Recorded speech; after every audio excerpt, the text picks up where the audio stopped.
함께 기도하시겠습니다. 인자가 온 것은 섬김을 받으려 함이 아니요 도리어 섬기려 하고 자기 목숨을 많은 사람의 대속물로 주려 함이니라. 거룩하신 하나님, 주의 은총과 은혜 감사합니다. 저희들의 삶이 은혜의 삶이 되게 하시고 하나님의 영광을 드러내는 삶이 되게 하시고 주의 뜻을 드러내서 선한 영향력을 드러내는 삶으로 서도록 주님 붙들어 주옵소서. 오늘도 말씀 가운데 지키시고 함께 하옵소서. 예수 그리스도 이름으로 기도합니다. 아멘. 네, 찬송가 400장 3절 찬송 드리겠습니다.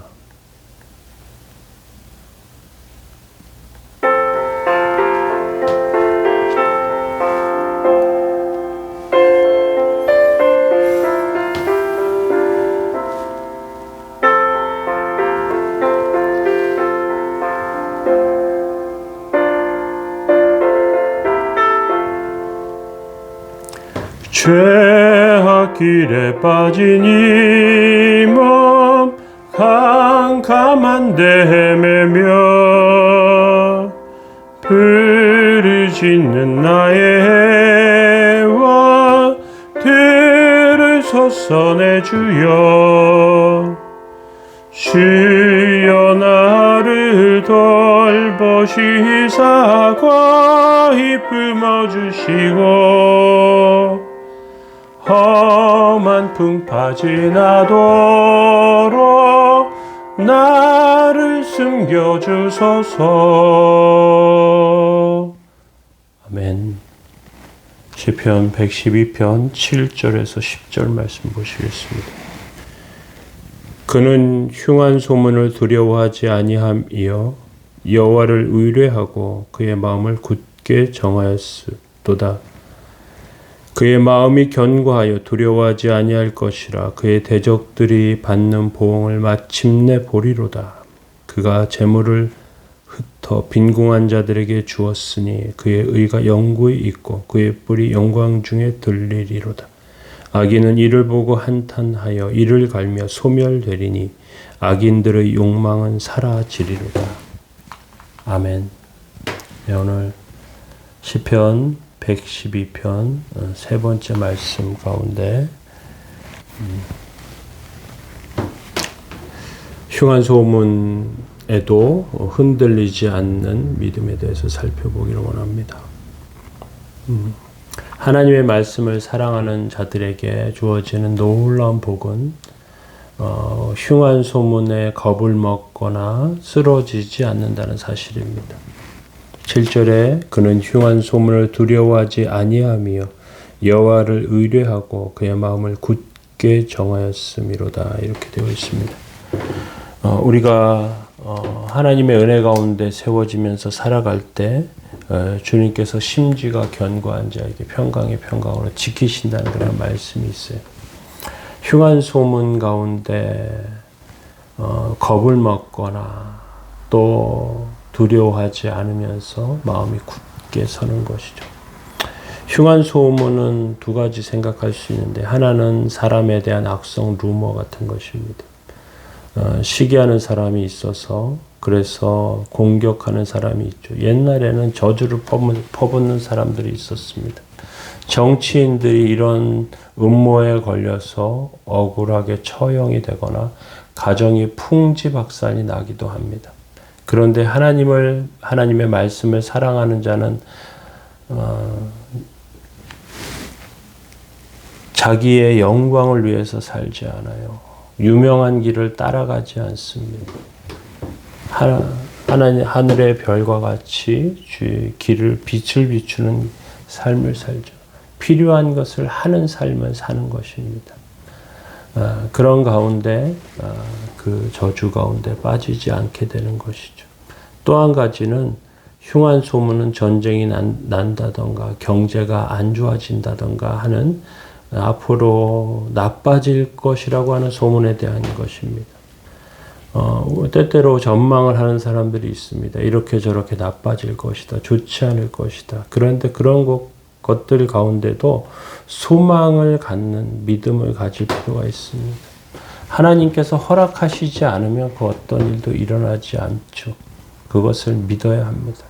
하나님께서 허락하신다면 좋지 않은 일도 나에게 유익한 결과를 가져오게 됩니다. 그래서 8절에 그의 마음이 견고하여 두려워하지 아니할 것이라 그의 대적들이 받는 보응을 마침내 보리로다.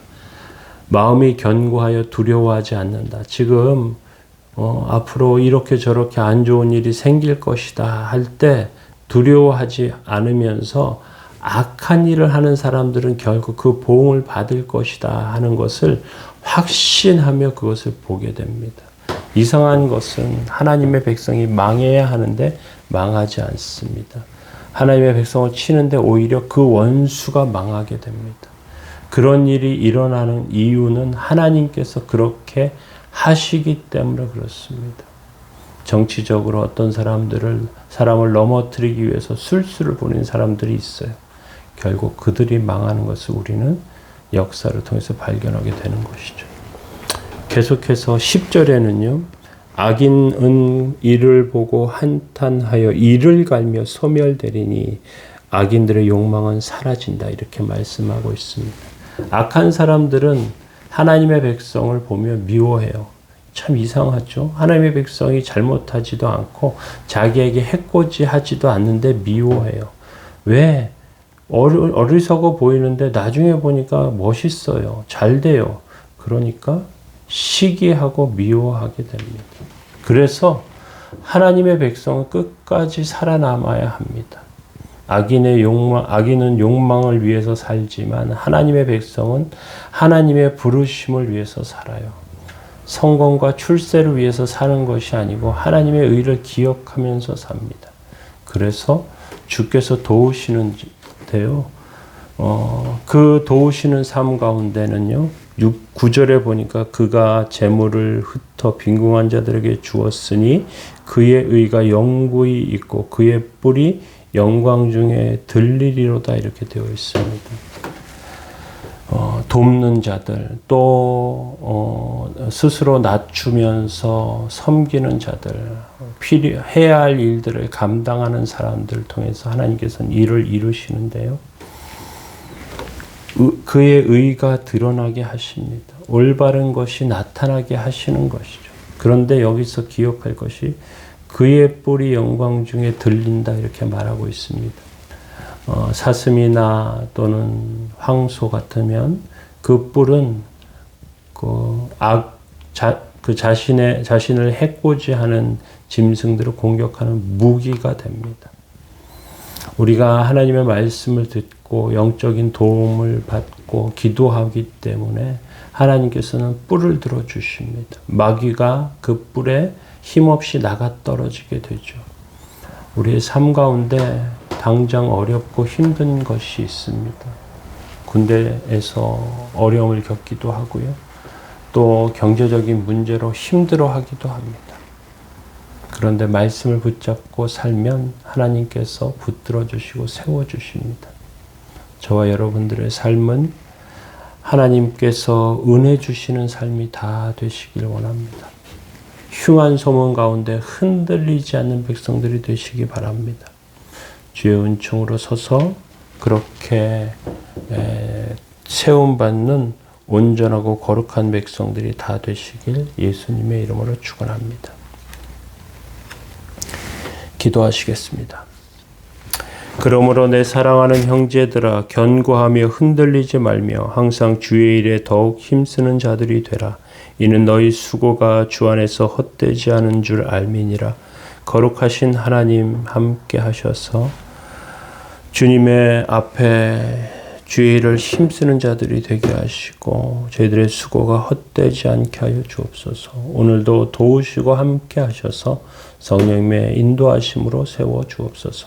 감사드리며 예수님의 이름으로 기도합니다. 아멘. 교회를 위해서 기도해 주시기 바랍니다. 특별히 목회자 하나님 앞에 잘 세워질 수 있도록 주의를 감당할 수 있도록 기도해 주시면 좋겠습니다.